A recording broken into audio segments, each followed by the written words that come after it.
Bismillahirrahmanirrahim. Alhamdulillahi rabbil alamin.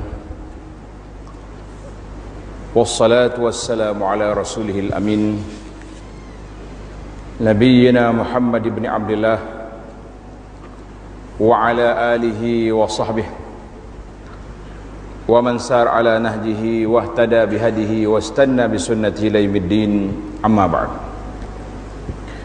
Yang dihormati Al-Fadhil Ustaz pengurusi majlis, yang dimuliakan pengurusi yang ditakuasa surau, muslimin dan muslimat, para jemaah sekalian, Assalamualaikum warahmatullahi wabarakatuh. Alhamdulillah, kita mengucapkan setinggi-tinggi kesyukuran kepada Allah Azza wa Jalla kerana pada malam ini kita dapat bersama mengimarahkan masjid yang Allah Ta'ala sebut, innama ya'muru masajidallahi man amana billahi wal yawmil akhir. Orang yang mengimarahkan rumah Allah Ta'ala itu iaitulah man amana billahi wal yawmil akhir, orang yang beriman kepada Allah Ta'ala dan hari akhirat. Jadi kalaulah kita nak mencalonkan diri kita supaya menjadi orang yang mengimarahkan masjid, orang yang layak mengimarah masjid, iaitulah yang pertama sekali, syarat dia mesti orang beriman. Sebab apa?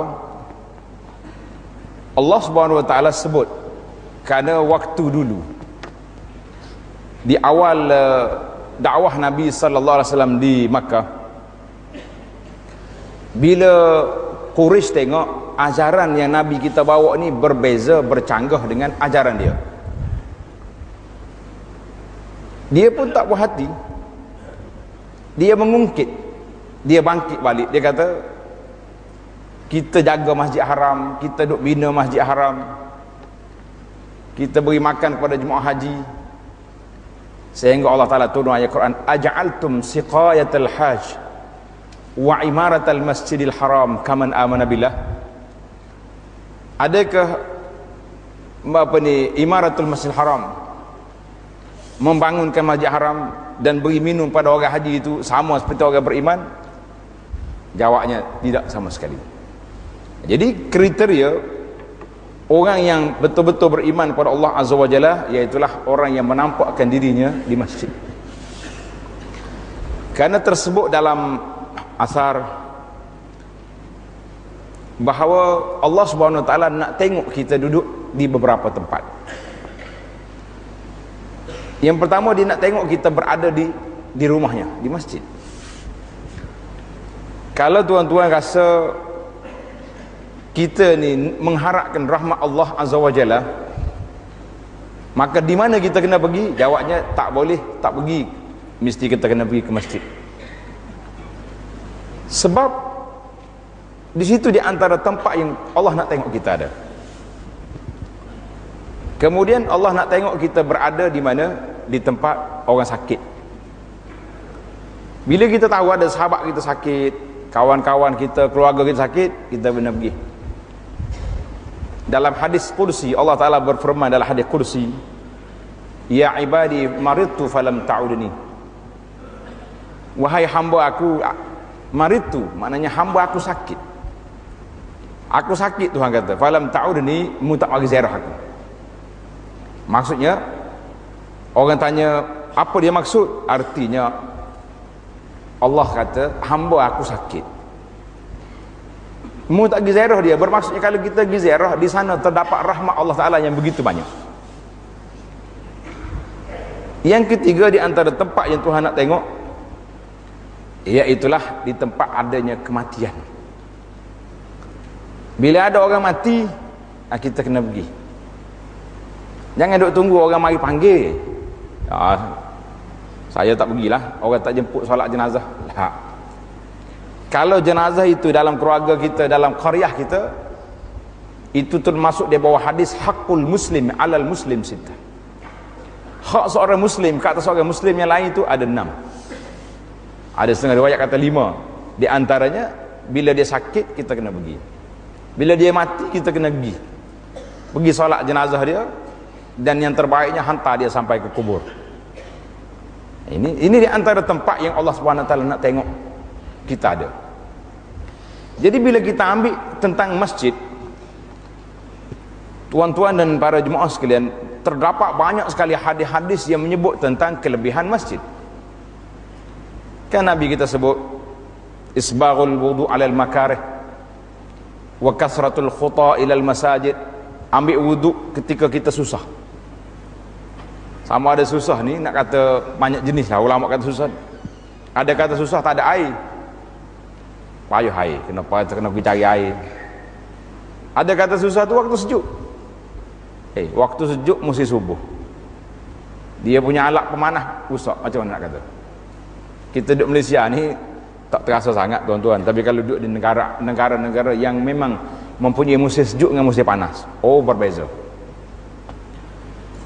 Jadi wa kasratul khuta ilal masajid, banyak berjalan ke masjid, itu dia panggil di antara al-kaffa mukaffirat, perkara yang menghapuskan dosa seorang manusia terhadap Allah Azza wa Jalla. Jadi bahasa itulah dia panggil berjalan, satu langkah kita pergi dapat satu darjat, satu langkah kita pergi dihapuskan dosa. Mana di antara hapus dosa, angkat darjat. Ada juga orang tanya, dia kata, Ustaz, dalam hadis kata melangkah, satu langkah.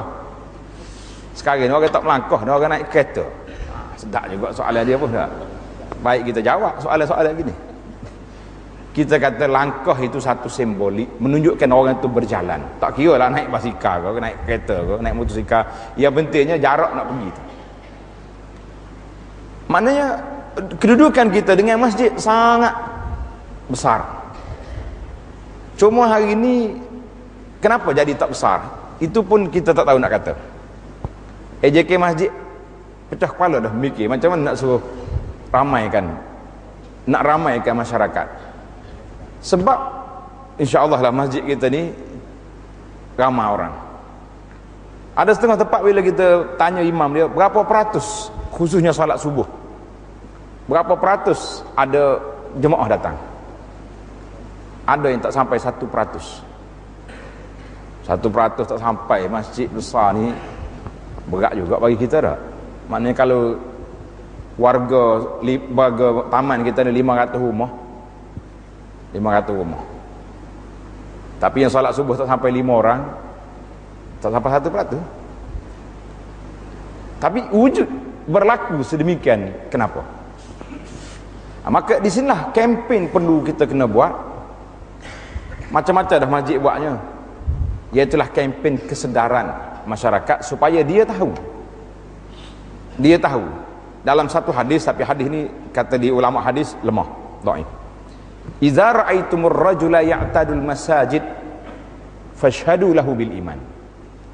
Bila kamu tengok seorang tu selalu pergi ke masjid, maka saksilah orang tu ada iman dalam hati dia. Jadi kalau orang tak pergi masjid, na'udzubillah, kita tak nak guna ayat sebaliknya lah. Tapi kalau zaman sahabat dulu jangan. Zaman sahabat dulu la yatakhallafu illa munafiq. Orang yang tak pergi solat jemaah, yang tak tanpa keuzuran itu golongan munafik saja tak pergi.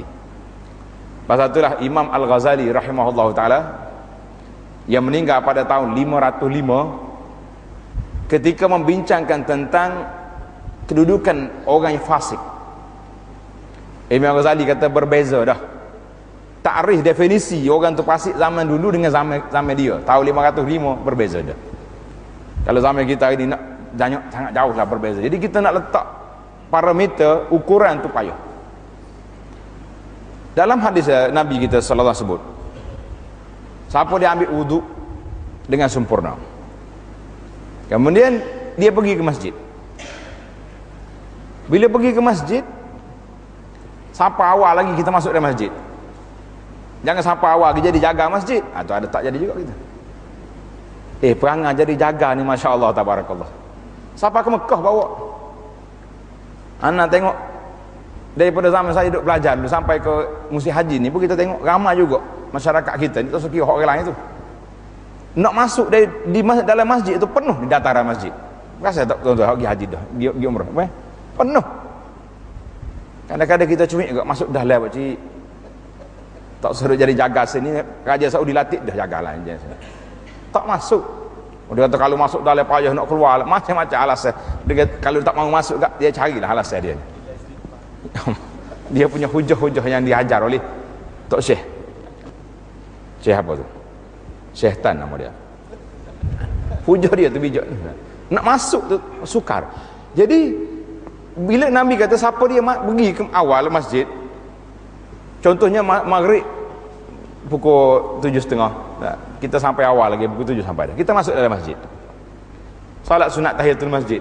Salat tahiyatul masjid ni boleh salat sunat walaupun waktu larangan. Sebab dia kira salat bersebab.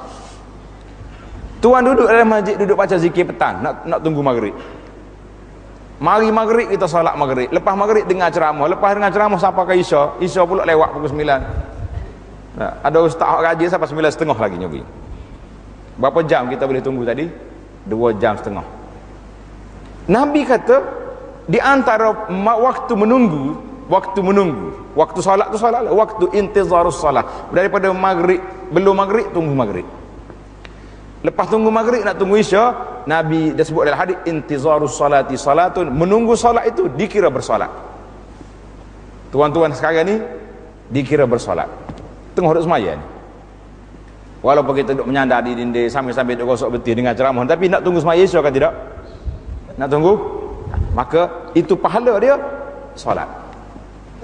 Besar ke tidak? Ini tak boleh ke? Dah. Dia tak ada kuliah oleh ni. Naik motosikal lagi cari test cawan pula. Orang Isya mari. Rugi. Di antara maghrib dengan Isya 45 minit jarak lebih kurang. Kalau kita habiskan 45 minit dengan baca Quran, dengan baca kitab-kitab buku yang banyak dalam masjid kita ni, azan Isya, tunggu di antara dua solat itu dikira mendapat pahala solat. Subhanallah. Nikmat besar Allah Taala nak beri kepada kita. Karena itulah para jemaah sekalian, bila kita tengok nikmat yang Tuhan nak beri, bila Allah Taala nak buka pintu, nak sampai ke kita ke syurga, dia buka lorong seluas-luasnya. Cuma kadang-kadang kita tak jumpa lorong, ataupun kita memang tak tahu lorong di mana. Nah, itu jadi masalah. Satu lagi hadis yang Nabi kita salah sebut, dia kata innalil masajidi autad. Bagi setiap masjid itu ada autad. Autad ni maknanya tiang seri dia. Yang hidup bila masjid kita ada 4 tiang seri. Bukan hak ni tiang masjid nama dia ni. Autad ni tiang seri bagi masjid.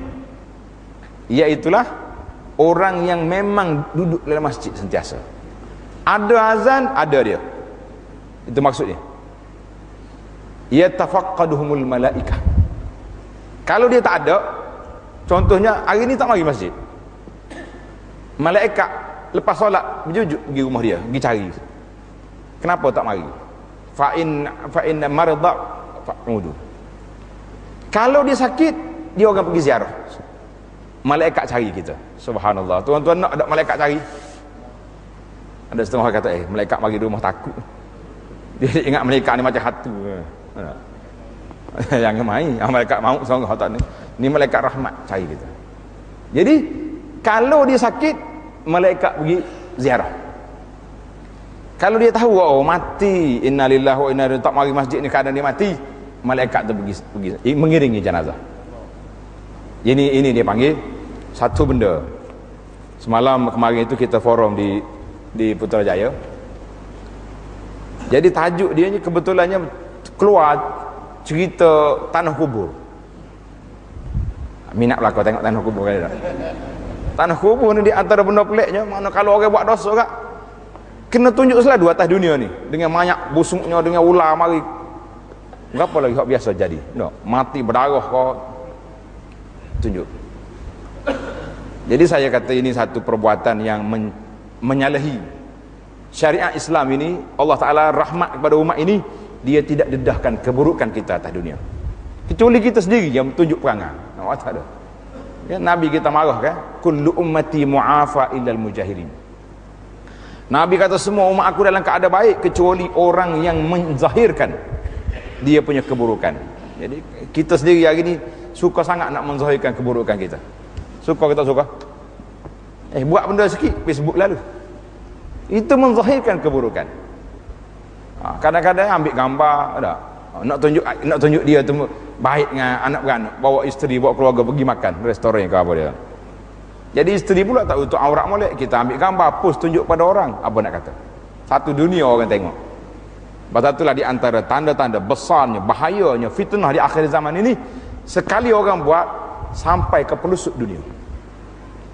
Balagha bihal afaq, maknanya kita buat tak sampai 5 minit. Saya duk tengok hadis ini terpakai untuk zaman ni kepada Facebook. Zaman kita ni, zaman lain mungkin benda lain pula. Kita letak satu kesalahan, sampai ke mana orang tengok? Semua kawan kita yang duduk di mana, di benua mana pun, kalau dia kawan, dia boleh check lah, tengok, sudah update gambar yang tak tutup auratnya, yang macam-macam, kita boleh tengok. Nah, maka itu kesilapan. Jadi alhamdulillah, pada kebetulan dalam Allah SWT tidak dedahkan rahsia kita atas dunia ni. Kata alhamdulillah tuan-tuan, kalau kita ni semua kita buat didedah sekarang, malu tak malu kita? Tak ada orang nak bersalah dengan kita. Tengok Allah perangai dia ni berat. Nampak ada pihak atas kepala, tapi jadi Allah Taala lindung. Tapi bila dibongkar, yaumatublas sarair, hari didedahkan segala rahsia, ketika itu kita akan bertemu dengan Allah Azza wa Jalla. Jadi lepas borong tu kebetulannya menteri wilayah ada sekali. Saya pun terkejut, dia bangun-bangun dia respon, itu cerita karut, dia kata tu. Oh, masya-Allah. Macam mana boleh terbit bila? Kata Datuk Seri lah ambil tanggungjawab ni, nasihat ke penerbit tu. Jangan duduk main cerita pelik-pelik gini. Biar ada kat kita ni KJM. Biar mana sabar. Alhamdulillah pada Jumaat. Jadi kita nak, maknanya bila kita boleh pergi ke masjid, masa yang diberi peruntukan yang ada itu cukup besar. Tak lama. Lama ke di antara maghrib dengan isya. Kalau waktu pagi, ada satu lagi. Waktu pagi, dia panggil menunggu syuruk, naik matahari. Itu memang Nabi kita sallallahu alaihi wasallam, banyak hadis yang sahih menyebut Rasulullah sallallahu alaihi wasallam selepas solat subuh, dia akan duduk di masjid tempat dia solat sampai naik matahari. Cuma selepas naik matahari itu apa yang dibuat? Ada satu hadis yang diriwayat oleh Imam At-Tirmizi, man shalla salatal ghada fi jama'atin, siapa dia salat subuh berjamaah, summa qa'ada yazkurullah, kemudian dia duduk menyebut, berzikir, sebut nama Allah. Tak kira lah sama ada kita berzikir pagi, zikir orang panggil apa ni, maksurat tu, atau kita baca Quran, kalau ada kuliah kita dengar, itu termasuk zikir belaka. Hatta tatlu asy-syams, sehingga matahari naik. Bila matahari naik, kena ingat waktu syuruk matahari itu tak boleh solat tu. Kena bagi masa lagi 10 minit atau 15 minit lepas pada tu baru kita solat. Dia panggil, dia akan dapat pahala. Dalam riwayat ini, kutibalahu hajjatan wa umratan tammatan. Ditulis baginya pahala haji dan umrah yang sempurna. Nabi kita ulang 3 kali yang sempurna. Besar ke tidak pahala? Lama saya. Orang nak pergi haji berpuluh tahun tuan-tuan. Siapa dia daftar haji tahun ni? Dengar ni. 2000 berapa lah ni?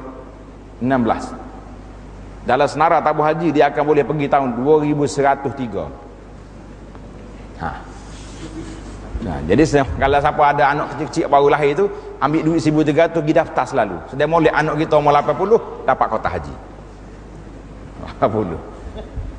Tapi biasanya tidaklah macam tu. Tapi orang panggil proses komputer aja macam tu. 80 tahun lagi baru dapat kota. Ini kita dapat haji setiap hari. Tambah-tambah lagi tuan-tuan dan puan-puan yang sudah pencen, tak terlibat dengan pejabat, tak terlibat dengan anak sekolah, tak terlibat dengan itu ini, tunggu sampai duha, naik matahari, lepas tu 10 minit, 15 minit kita solat, lepas tu baru kita pergi dapat pahala. Jadi perbincangan kita tentang masjid, Allahu Akbar, inilah tempat yang Allah SWT masuk je masjid kita boleh pahala, duduk di sini tunggu solat boleh pahala, dan banyak lagi lah amalan-amalan yang patut kita buat di dalam masjid.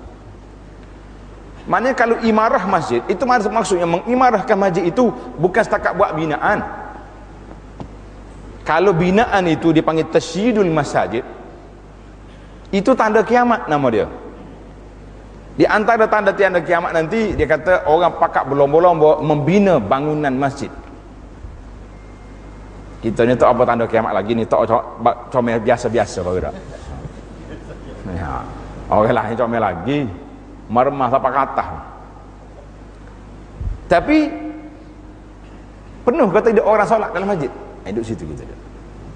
Dalam masjidnya tak ada orang, bangunannya besar. Orang kata hari Jumaat penuh, hari Jumaat bukan parameter. Kalau nak ukur hari Jumaat, hebat belakang masjid. Tak. Tama-tama masjid yang negeri yang orang kerja pada hari Jumaat, oh penuh lah, habis tempat kata. Setengah-setengah bangunan di Kuala Lumpur tu, parking kereta tu 2 tingkat kerana buat apa tingkat untuk orang sembahyang Jumaat. Tak, kita nak hari lain, hari yang tidak hari Jumaat. Kalau penuh, hebat. Jadi bagaimana nak memberi kesedaran kepada masyarakat tentang ini? Jadi itulah di antara perkara. Satu lagi yang anda tengok, yang perlu kita kena fikir, kena ambil perhatian juga, iaitulah tentang bagaimana anak-anak kita dengan masjid. Ini kena fikir. Ada setengah orang kata, tak boleh bawa pergi anak ke masjid, Ustaz. Kata kenapa? AJK masjid marah. Ni kena alik AJK dan lain-lain. Bila kita tanya AJK, dia kata kenapa tak marah? Dia mari lepas anak dia di masjid, macam taman permainan. Jadi ni mak dia kena marah. Kita kata masjid ada adab, ada peraturan, dua-dua pihak ada tanggungjawab. Kita pergi ke AJK masjid, kita galakkan supaya orang mari masjid bawa anak-anak. Sebab kalaulah anak tidak dibawa mari dan tidak diberi kesedaran supaya dia jinak dengan masjid, jadi bila dia besar tak jinak juga. Pasal tu ibu-ibu hari ni, anak dah mula membesar, umur berapa tahun ni, cerdik dah ni, jangan duk ajar pakaian-pakaian yang pelik-pelik. Pakai seluar ketak lagi, pakai baju ketak, tak apa budak. Baik, kalau dah biasa, bila dia biasa pakaian tu, dia akan selesa dengan pakaian tu. Dia akan terbiasa dengan keadaan tu. Jadi kalau anak dididik dengan al-hishmah, dia panggil sifat malu, nak redah aurat pun malu, nak buat dia malu, maka ketika itu dia tidak akan buat benda-benda yang pelik. Jadi latihan tu mari daripada awal. Cuma yang jadi kepincangan sedikit yang kita nampak, ibu bapa mari masjid, tapi anak-anak berguru dengan orang lain di rumah. Tidak ada tuan guru lain di rumah, macam-macam tuan guru dah. Tapi jangan sampai tak mari masjid, tiba-tiba ada dalam masjid. Ni ada orang lukis kartun. Sehari dua ni satu kartun baru pula keluar ni. Siapa ada sini kali? Imam ni tengok dia ni tak aja masuk masjid, tiba-tiba ada. Engkau masuk masjid? Ya. Rupanya tengah duk cari Pokemon lepas dalam masjid ni. Ada juga. Cari Pokemon jadi masuk dalam masjid. Jadi tokai tunggu Pokemon mari ni sampai ke masjid lah kita ni. Dah. Ada masalah besar. Jadi kita dengan anak biarlah kita ambil tanggungjawab dan risiko supaya anak-anak kita tadi membesar dalam suasana yang kita nak. Tuan-tuan ingat ke tidak hadis 7 golongan yang boleh duduk di bawah bayangan arasy? Hadis ini kita kena tulis besar-besar. Sebab bagiannya setakat yang nak baca hadis ni, para jemaah sekalian, kita nampak kita mampu buat, insya-Allah. Cuba tuan-tuan tanda, buka kertas atau buka nota handphone tu, tulis. Jangan buka WhatsApp. Pergi lain pula. Allah. Zaman orang mazhab wasafi ni berat sikitlah. Nah. Boleh katakan seluruh dunia dah hari ni. Semua pakat jadi daftar ahli belaka dah. Dia panggil mazhab wasafi. Wasafi. Kau tak ada? Ada lah kau dah 2-3 nak sore kadang-kadang tu. Allah, geruk pula dekat dengan 10 ada. Kau dak baca hak tu. Tak usah baca lah kalau tak ada kerja kan. Jadi, baik. Nabi SAW dalam hadis yang sahih, Nabi kita bersabda, sab'atun yuzilluhumullahu fi zillihi yawma la zilla illa zilluh. Sab'atun, 7 golongan yang boleh duduk di bawah bayangan aras pada hari kiamat. Pada jemaah sekalian, kita ni bila bangun bangkit di mahsyar, perjalanan hidup manusia bertahap. Tahap kita banyak. Bila kita mati, berpindah ke alam apa dipanggil? Alam kubur. Alam kubur ni panggil alam barzakh. Maknanya barzakhun ni jarak di antara hidup dengan kiamat. Itu dia panggil barzakh. Kalau kita kata alam kubur, ada pula orang tanya soalan. Dia kata, ustaz, kalau orang tak dikebumikan macam mana? Oh lah, banyaklah soalan ni. Ya, soalan dia pelik-pelik, tak apa, kita kena jawab soalan. Ada orang mati lemas kan, tak jumpa cari mayat dia. Jadi mayat dia mestilah duduk dalam laut atau dalam sungai. Lepas tu bukan nak cari mana dia nak tanya soalan. Allah kata kadang-kadang soalan dia beri juga, ustaz pun terkanyak dengar, terkejut dengar, kata wijak bagi soalan dah. Tapi kita kena tahu, dia panggil itu, dia panggil alam barzakh. Tak kira orang tu duduk dalam kubur ke, duduk dalam air ke, dalam lekat di mana-mana, atau dalam perut hayawan ke, kena na'udzubillah, Allah minta selamat kita, dimakan oleh apa ni, harimau contohnya. Duduk dalam perut dia, hancurlah kita dah. Tetapi soal tadi tetap berlaku. Lepas tu dia pergi kepada roh, dia akan tanya balik. Jadi bila kita keluar di mahsyar, kita keluar, apa nak kata? Ketika itu yauma tubaddalul ard ghairal ardil. Allah Taala tukar bumi, bukan hak ni dah. Bumi mahsyar tu bukan hak bumi kita ni, bumi lain dah. Wa barazulillahil wahidil qahar. Ketika itu semua manusia terdedah duduk di hadapan pengadilan Allah Azza wa Jalla. Tuan-tuan cuba bayangkan di saat itu. Dan dalam hadis lain Nabi kata tadnu syams yaumal qiyamah, matahari dekat dengan kepala kita pada hari kiamat. Matahari dekat dengan kepala. Hari ni matahari ni yang kita duduk, kita menerima cahaya panas dia ni berapa ribu jarak, berapa ribu kilometer, berapa ribu mil matahari dengan kita. Ada orang kata tak ada orang ukur ya ustaz, ada. Kalau kata berapa pun siapa dia nak pergi tengoknya. Tapi jarak tu adalah ahli-ahli sains kata jarak sejarak itu panas. Matahari pada kiamat menghampiri kepala manusia tu sangat dekat. Ada riwayat kata qadra mil. Mil tu mungkin dengan makna satu batu, dan mungkin juga mil dengan makna satu alat cocok gini ni. Maknanya lebih kurang sejengkal. Boleh ya zubillah. Minta selamat kita dengan Allah Azza wa Jalla. Tetapi di saat itu Allah SWT beri 7 golongan. Yang pertama sekali dia panggil al-imamul adil, iaitulah pemimpin yang adil. Para jemaah sekalian, tuan-tuan, bila tengok pemimpin, jangan duk tengok kiri kanan. Kita ni suka tengok orang lain. Kita ni pemimpin ke tidak? Pemimpin di dalam rumah kita, isteri di bawah kawalan kita. Sahabat mereka orang tanya, dia kata, ustaz, saya ni pegawai besar, minta maaf lah muslimat, ini soalan realiti. Sekarang ni apa yang saya sebut di sini ni, kalau setengah-setengah tu tak sebut dalam kitab lagi. Saya ni pegawai besar, suami saya kecil pegawai. Macam mana dengan saya je? Kadang-kadang saya tanggung dia, kena taat juga ke tak? Nak kata mana agak-agak? Kena taat juga ke tidak? Isteri tu kena taat ke suami? Kita kata al-qiwamah tu masih lagi di tangan suami, walaupun isteri tanggung dia. Kuasa menentukan boleh ke tak boleh. Jadi pemimpin tu dengan makna pemimpin yang adil, artinya kita adil di dalam keluarga kita, dalam qaryah, dalam kampung kita adil, dalam qaryah kita, dalam negara adil, dalam negara. Jadi pemimpin yang adil itu boleh masuk banyak pihak. Kalau kata nak pemimpin negara saja, lepaslah kita ni. Jadi tak ada lah nombor satu tu. Ini kita cuba nak ambil 7 ni kalau boleh, insya-Allah. Tuan-tuan kata insya-Allah kita cuba nak ambil 7 sekali. Kalau dapat. Kalau tak dapat 6, 5. Jadi pemimpin yang adil ini salah seorang orang yang dicalonkan duduk di bawah bayangan pada hari kiamat.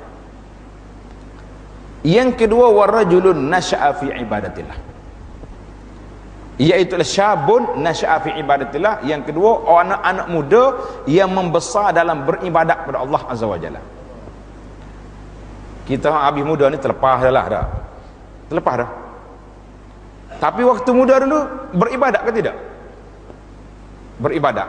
Kita kata alhamdulillah. Mana kita juga termasuk dalam itu. Tapi kalau kita terlepas, jangan lupa latih anak-anak biar masuk dalam kategori ni. Saya tak dapat dah anak kita. Anak ni lah yang kita nak didik hari ni supaya mereka jinak dengan masjid. Maka itu yang saya sebut tadi, dua-dua pihak mesti bertanggungjawab. Bila saya, ni cerita lama tapi pengalaman, anak mula-mula balik ke Malaysia ni, biasa kita duduk di Madinah, bawa anak muka masjid besar kan? Kalau lepas anak belakang, lepas semaya tak jumpa cari dah anak. Jadi orang Arab pun tak ada masalah.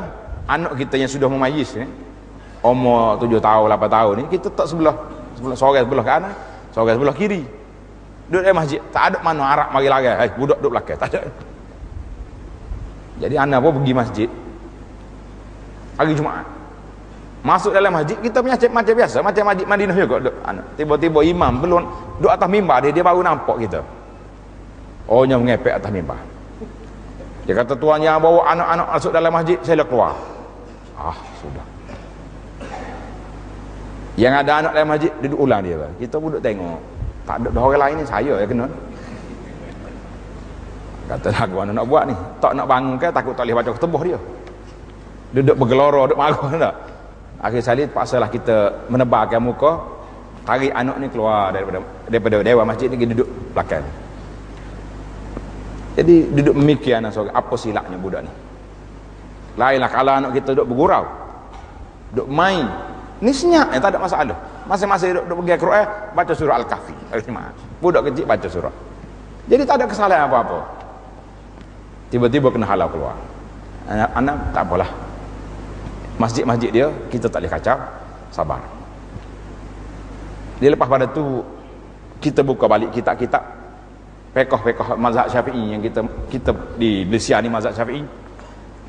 Rupanya dalam kitab fiqh kita banyak berbincang tentang kedudukan anak-anak dalam sah orang tua. Dia sebut, Imam Nawawi sebut dalam kitab dia saja, dia kata 5 ulama besar mazhab Syafi'i mengatakan elok anak kita ni yang memayis lah, yang kecil tak dengar kata, jangan duk bawa lah. Kita bawa letak dia di sebelah kita, liyata'allamus salah, supaya dia belajar solat. Tak situ. Ini dalam kitab fiqh itu. Jadi kita pun mula kaji, alhamdulillah. Lepas tu barulah kita bawa lah isu ni ke tengah. Pengalaman itu menarik untuk kita tahu bahawa ini persepsi masyarakat terhadap anak-anak. Jadi kita kata anak yang sudah memayis, yang sudah masuk sekolah, pergi masjid, letak sebelah sekali dengan kita, tidak jadi masalah. Dia petok gurau di belakang. Kalau tidaknya nak kata apa dah, muka kita tulis siap ada tempat kanak-kanak belakang ni. Ada orang cerdik pula bawa pen pergi tambah bermain. Hak tu derah bunyi tengah ayat ni. Ini masalah. Jadi ibu bapa, anak kita ni biarlah nasya'a fi ibadatillah, membesar dalam keadaan beribadat kepada Allah Azza wa Jalla. Biar sepadan dengan umur dia. Kita jangan suruh dia jadi wali besar. Tak. Pukul 5 pagi bangun tahajud. Biarlah. Kalau subuh 5.30, 5.20 kita kejut dia. Ayuh bangun dengan ibu bangun pukul 5. Jadi budak-budak ni buat latihan. Jadi alhamdulillah anak-anak yang dilatih, yang dididik begini, mereka membesar dalam keadaan dia tahu tanggungjawab dia di sisi Allah Azza wa Jalla. Dan inilah yang kita harapkan, generasi dia panggil abnaul masajid, generasi yang akan memakmurkan masjid kita. Kalau tidak besar baru nak cari, nak buat apa? Nak salah siapa? Kata orang bukan salah ibu mengandung. Kalau salah ibu mengandung mati dalam mak dia ni. Tapi salah didikan kita, salah asuhan kita. Tak mesra kita nak pergi tempat kuliah, tak bawa juga anak-anak. Jadi mak je dia kena pukul, anak selamat. Cuma adalah mungkin setengah-setengah tajuk kuliah kita di masjid tak sesuai dengan kanak-kanak. Kita tengok malam ni ustaz mengajar apa, mengajar bab hati, bab ikhlas, bab itu boleh bawa. Kalau mengajar bab orang panggil tinggi darjat dia, Jadi kita pilih dia, bawa dia pula. Kalau kita mungkin di masjid kita, kalau ramai-ramai pakat mari, di masjid pun boleh buat kelas. Buat kelas lah. Kanak-kanak keluar, ada dewan sebelah ni, ada kelas untuk dia pula. Kelas fardu ain, dia mengaji sesuai dengan umur mereka masing-masing. Macam kita buat kelas di sekolah. Ini kita sangat tengok. Jadi yang kedua, anak kita membesar dalam keadaan beribadat kepada Allah Azza wa Jalla. Yang ketiga, warajulun qalbuhu mu'allakum bil masajid. Ini bagi kita orang tua pula. Calon yang ketiga iaitulah orang yang hatinya bergantung dengan masjid. Ada setengah orang ni sampai-sampai dia bergurau, tapi macam nak jadi ke dia. Dia kata, kalau macam ni ustaz saya tahun depan ni nak bertanding AJK masjid. Kata, nak buat apa awak ni? Dia kata, kalau kita AJK masjid, gambar kita tergantung di masjid. Pelik-pelik lah manusia. Katanya bolehnya mikir benda orang tak fikir lah gitu. Jadi masjid kita ada gambar ke? Tak ada. Belakang. Jadi dia nak kata tu tanda AJK masjid jawab dia. Tak usah duk tanda lah. Kalau gambar ya ada tu tak ada, tak usah baik tak ada tu. Ni ada setengah orang ni berminat sungguh dia. Minat tapi buat kerja tak payah. Jadi kita nak jadi AJK masjid, kita biarlah dalam perasaan kita ikhlas. Aku nak tolong masjid, nak jaga masjid, nak mengimarahkan masjid. Sebab apa? Sangat besar kelebihannya. Nabi kata tadi, orang laki-laki yang hatinya mu'allaqun bil masjid, bergantung dengan masjid. Apa makna bergantung di masjid? Artinya bila keluar nak masuk pula. Kita hari ni saya pun rasa pelik. Waktu solat ni tahu tak tahu kita solat pukul berapa? Dalam jam ada, dalam handphone ada dah, dalam takwim kalender pula bergantung di rumah tu. Buat balik rumah tak tahu nak sakut di mana dah. Hak sekolah PIBG satu sakut dah. Hak orang mari jual pula derma bagi lagi. Hak YB pula bagi, gantung juga kita. Apa lagi ni? Kalau bulan Ramadan, toke-toke betul cetok juga. Dia panggil imsakiyah. Imsakiyah kecil je, gambar kerusi meja tu besarnya. Allah Nya cari kerja berlaku. Tapi imagine masalahnya, kenapa waktu solat tak tahu juga kita. Pelik ke tak pelik? Kau tak pelik tuan-tuan? Ini benda ajaib yang berlaku dalam dunia hari ni. Kalau kata mana dunia ni banyak benda ajaib, saya kata ini termasuk salah satu daripadanya. Waktu semaya tak tahu. Sedangkan sudah ada tertulis di mana-mana waktu solat. Dia kata bukan tak tahu ustaz, dia tak pergi. Macam tak tahu lah tak pergi tu. Nah, jadi artinya hati kita bergantung dengan masjid. Ini di antara rahsia. Kita masuk masjid dengan kaki kanan. Hak ni rahsia ni dia panggil perbincangan sampingan sajalah. Bukan kata asas. Yang asasnya sunnah. Nabi kata masuk masjid dengan kaki kanan, keluar dengan kaki kiri. Tapi ulama ni duk korek, cari. Kenapa kita kaki kiri keluar? Nak pergi ke tandas kaki kiri, keluar kaki kanan. Sebab dia kata manusia ni bila waktu dia nyawa dia keluar, dia akan rebah di belah mana?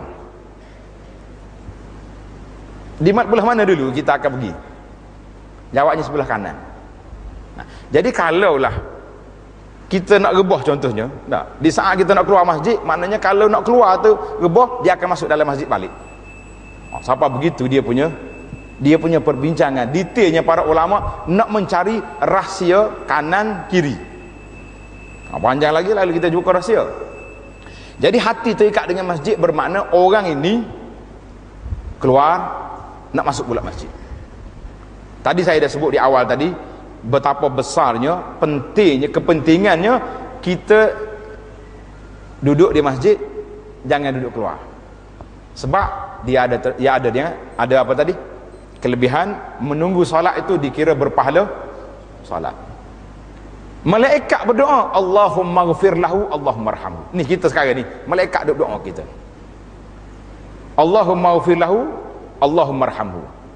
Ya Allah ampunkanlah dia, berilah rahmat pada dia. Subhanallah. Jadi besar ke tidak? Tuan-tuan rasa gembira ke tidak di sini? Kenapa tidak gembira? Itu kalau sekat pergi solat. Kalau kita duduk dalam masjid baca Quran pula, apa jadi? Dengar ada hadis 4 kelebihan duduk dalam masjid. Dalam hadis ni hadis sahih, Nabi kita bersabda, majtama'a qaumun fi baitin min buyutillah. Tidak berhimpun mana-mana kaum di rumah Allah. Kita hari ni berhimpun tak berhimpun sini? Kau duduk apa ni? Duduk berhimpun ni. Pasal tu kalau nak dengar ceramah, masuk dalam, jangan duduk luar. Kita bukan popo. Biasa hak ceramah dengar di luar dah gelap tu, ceramah lain tu. Tak, dia takut orang kenal dia, duduk dalam gelap. Kita dalam cerah ni biar malaikat nampak muka kita tu. Dia kata malaikat dalam gelap dia nampak, dan kita kata mudah nampak lagi. Tidak berhimpun mana-mana kaum di rumah Allah. Kita buat apa? Wa yatluna kitab Allah. Kita baca Quran. Wa yatadarasunahu bainahum. Kita ulang kaji ilmu di antara kita. Tuan-tuan akan dapat 4 perkara. Tanda kelebihan 4 ni. Kena besar tulis ni. Kalau boleh ambil banner besar kata di masjid. Illa nazalat alaihimus sakinah. Yang pertama sekali, Allah Ta'ala turunkan ke atas kita ketenangan. Tuan-tuan hari nak tenang kata nak tenang? Nak cari nak hidup mana? Ada orang nak tenang duduk taman bunga, macam-macam dah. Ada orang tenang pergi pasar pagi. Pasar pagi dia pergi tu bukan nak beli pun, pergi tengok orang jual ubat. Lamanya berdiri jual ubat dah. Padahal jual ubat 10 tahun dah jual ubat tu. Cerita tu lah juganya. Nak kata apa? Ketenangan duduk di masjid. Illa nazalat alaihimus sakinah wa ghasyiyatuhumur rahmah. Kita duduk di masjid ni, rahmat melingkungi kita. Karena itulah para pendakwah, penceramah kata, tuan-tuan dan puan-puan yang dirahmati oleh Allah, ketika ceramah di mana? Sini dalam masjid. Waktu kita duduk luar tak tahu lagi ada rahmat ke tidak. Bukan maksudnya. Yang ketiga, wa haffatumul malaikah. Malaikat melingkungi majlis kita. Cuba tengok kiri kanan, nampak malaikat ke tidak? Jemaah pergi Mekah ke? Dia suka benar nak suruh kita kata dia jumpa malaikat. Ustaz, saya tengok orang pelik dia, orang dalam lift pelik. Kata macam mana pelik tu? Comel lah, Arab ni kebetulan comel. Dia pula perempuan, tengok jadi macam ke malaikat dah. Kita nak kata, oh awak ni ada karamat ni, tu hari tengok malaikat. Malaikat ni kadang-kadang dia mari dengan rupa manusia, kita tak tahu siapa dia. Jadi yang keempat, wa zakarahumullahu fiman indahu. Allah Ta'ala sebut nama orang yang berada kepada orang berada di sisi Allah. Sebut nama kita seorang-seorang yang ada di majlis malam ni. Jadi para jemaah sekalian, biarlah hati kita terikat ke masjid, duduk dalam masjid. Duduk dalam masjid, baca Quran, ataupun kita mudarasatul Quran, jadi tadarus Quran, dia panggil mengaji Al-Quran, baca isi kandungan Quran, maka kita akan dapat 4 perkara tadi. Berapa dah kita ni? Daripada 7 hari berapa dah? 3 ke 4? 3 dah. Yang keempat, warajulani tahabba fillah. Warajulani tahabba fillah. 2 orang yang berkasih sayang kerana Allah. Kita hari ni sayang kepada saudara kita kerana apa? Kerana Allah. Saya kena sayang ke dia sebab tak saya tak belanja. Makan roti jana bayar sendiri, jawab dia. Lah. Jadi kita berkasih sayang kerana Allah. Kita berpisah kerana Allah dan bertemu kerana Allah. Dengar dekat cerita seorang yang nak pergi ziarah sahabat dia. Dia berjalan nak pergi ziarah sahabat dia di kampung lain lah. Mana kita kampung ni kampung sebelah. Siapa tengah jalan, ada seorang duduk, laki-laki duduk tunggu berjalan. Dia tanya, "Pak cik nak pergi ke mana tu?" Dia kata, "Nak pergi kampung sebelah ni." "Ada apa?" "Tak ada apa, nak pergi ziarah sahabat saya." Nak pergi ziarah. "Kenapa nak ziarah dia? Adakah dia selalu bagi bantuan ke bagi apa?" "Tak. Saya nak ziarah dia kerana saya sayang dia kerana Allah." Dengar tuan-tuan, uhibbuhu fillah, saya cinta dia, saya sayang ke dia kerana Allah. Malaikat teh lagi, tak ada benda lain, tak ada, semata-mata nak ziarah. Bila dengar cerita ni, malaikat perkenalkan diri. Malaikat kata, "Inni Rasulullah ilaikum." Aku diutusan Allah, malaikat saya, bukan manusia. Sekarang ni aku nak menyampaikan kepada kamu, Allah Subhanahu Wa Taala sayang kepadamu sebab kamu sayang kepada saudaramu kerana Allah. Itu siapa peringkat? Allah Subhanahu Wa Taala hantar malaikat mari kerana nak beri sayang kita, nak bagi tahu dia sayang kepada kita sebab kita sayang kepada saudara kita. Hari ni para jemaah, ilmu tazkiyatun nafs, ilmu mendidik jiwa. Bagaimana kita nak proses nafsu kita, jiwa kita, supaya hilang sifat-sifat mazmumah dalam jiwa kita. Kenapa? Hari ni kita dengan sahabat kita kadang-kadang tak bertegur siapa. Benda tak besar mana. Nah, kalau besar kes, kelahi, menasabah, tapi kadang-kadang silap sikit ya. Nah, waktu nak naik masjid tadi tersepak selipar dia masuk dalam parit. Oh, sombong lah. Mentahlah saya pakai selipar Jepun kak. Tuan-tuan dengar dekat cerita saya bagi tahu, kita cerita lagi tak tahu sini. Seorang pendakwah dijemput pergi ke masjid untuk nak mendamaikan beberapa orang ahli saf awal. Nak mendamai siapa? Ahli saf awal, bukan hadu ujung tu. Mana pak cik 2-3 orang ni kerja dia berebut duduk belakang imam. Tapi tak bertegur siapa.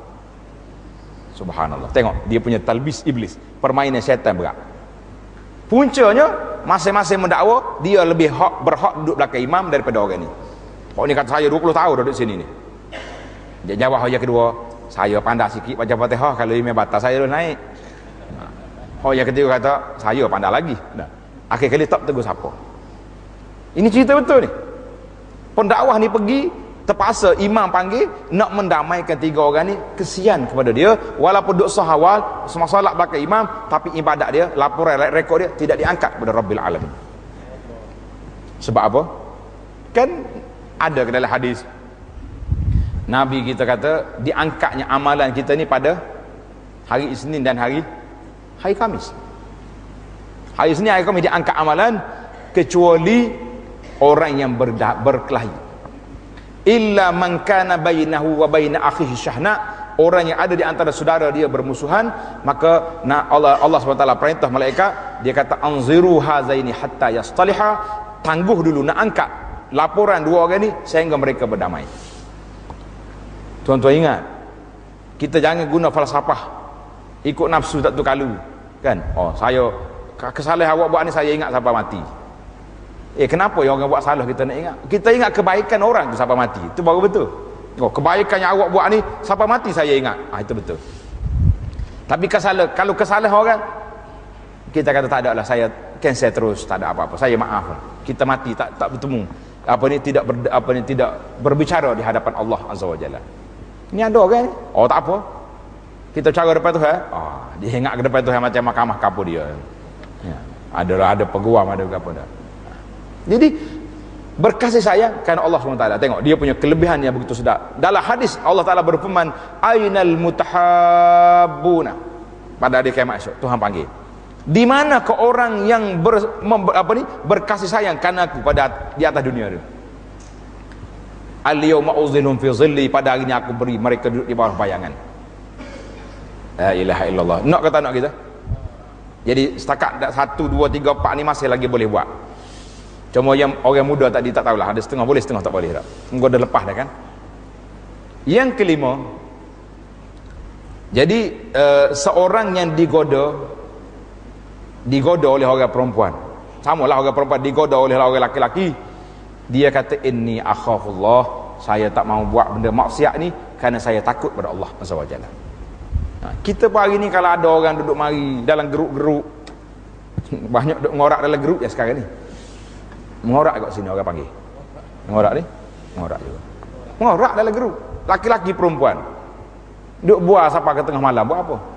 Berapa orang atas print screen di atas ke saya. Ustaz tolong sebut benda ni. Pukul 2 pagi. Suami tidur. Bini duduk jawab WhatsApp. Tengok. Subhanallah. Dia ke suami. Dia ambil telefon screen. Ambil. Ini panggil. Jadi kita berkasih sayang kerana Allah Azza wa Jalla. Jadi digoda oleh mana-mana, laki-laki atau perempuan yang digoda, dia kata inni akhafullah. Tok situ tuan-tuan. Kalau nampak gambar-gambar comel orang hantar mari kata inni akhafullah, delete terus hantar mari. Jangan boleh inni akhafullah, sih dulu gambar. Hanya lagu tu dah. Akhwafullah kat mana lagu tu? Hantar sapu semua. Tak saya mikir, kalau gambar ni tak mampu nak sapu, bermakna dalam hati kita ada perasaan tak baik. Itu dia panggil parameter kita. Tengok gambar tak comel, lalu delete selalu. Walaupun dalam grup ke dalam mana, delete selalu. Mana kalau berasa nak sipai juga tak. Kau nak kelih pula lain kali, nak tengok pula, ada masalah.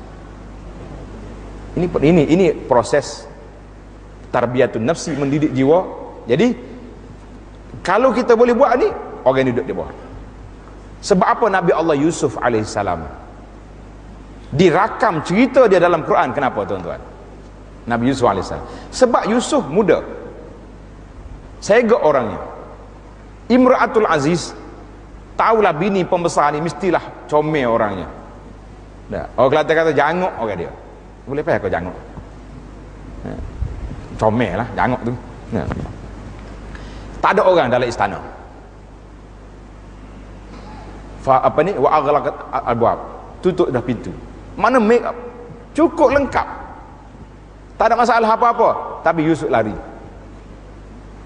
Maka itu dia kata besarnya kedudukan Nabi Yusuf alaihissalam. Apabila godaan tu sudah cukup kemuncak, ketika itu dia boleh lepas, alhamdulillah, itu satu benda yang besar. Tapi kalau kita hari ni nak buat hal ni pun tak boleh, berat. Yang keberapa dah?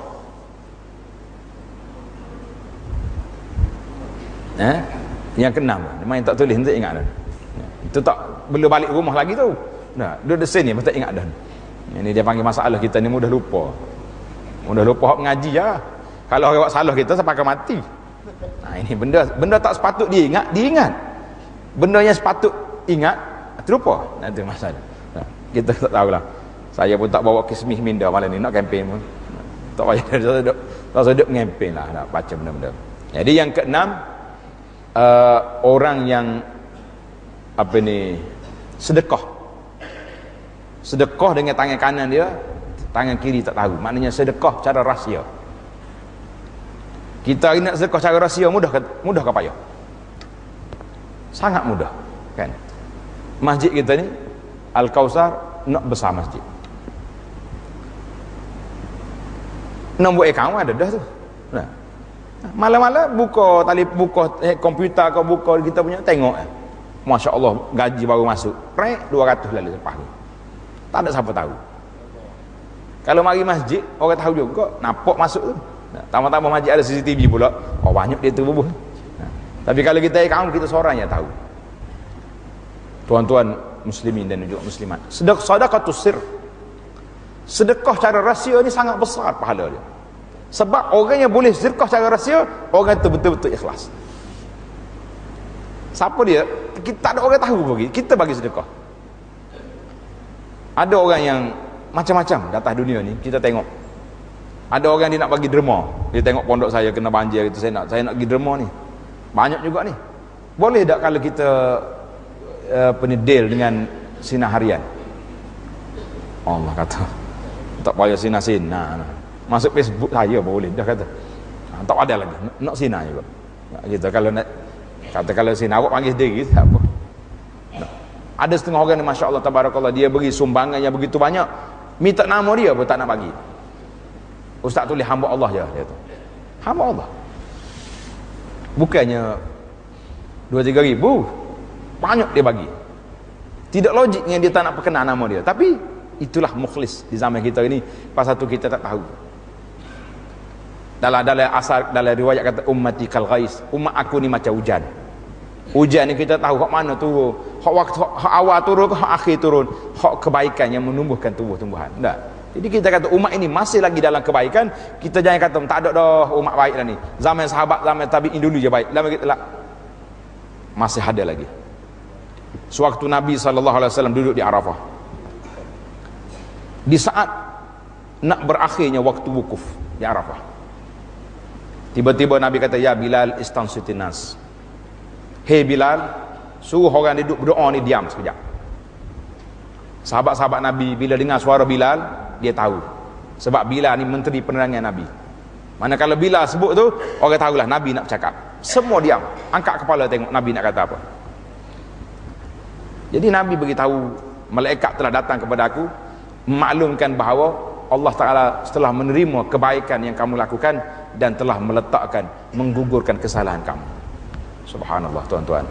Sebab satulah orang-orang soleh di saat akhir hari Arafah, ketika itulah kita tengok mereka akan menangis teresak-esak kerana bimbang jatuhnya matahari, dia belum dapat lagi, belum gezek lagi dosa dia diampun oleh Allah. Itu perasaan dia. Sahabat tanya, ya Rasulullah, lana khasah, ini berita ini untuk kita sahaja ke? Nabi kata, lakum waliman ata ba'dakum, untuk kamu dan orang yang mari haji selepas daripada kamu. Jadi jangan kita tutup pintu rahmat Allah Azza wa Jalla. Jangan tutup pintu rahmat. Jadi kita kata orang manusia yang baik ramai, alhamdulillah. Jadi sedekah cara rahsia ni cukup besar. Kalau bolehlah, saya baca dalam sirah para ulama, sedekah cara rahsia ni banyak menyelesaikan masalah. Contohnya kalau orang ni sakit, habis doktor dah dia pergi, doktor negeri belakang dah, zaman dia. Akhir kali dia pergi jumpa tuan guru, dia kata, Syekh, saya ni sakit, habis doktor dah ubat, ada tak cara lain nak ubat? Syekh kata ada cara lain. Dia kata mau pergi bawa ni, pergi cari tempat manusia yang tak ada air, di kali telaga situ. Kita hari ni banyak orang kali telaga kali di Cambodia lah, telaga kali di Vietnam tak, tapi besar-besar namanya tulis. Saya pergi melawat di negara baru ni, sahabat-sahabat kita aja. Jadi orang ni ada ni dengan bendera Malaysia lagi, nama sikit-sikit tak ayuh lah bendera apa. Wih, telaga kat lillahi ta'ala, dia ambil air, kita boleh pahala. Tak sedut tulis banyak sangat. Sebab kita nak ni, nak rahsia. Sadaqatus sir, sedekah rahsia. Allah.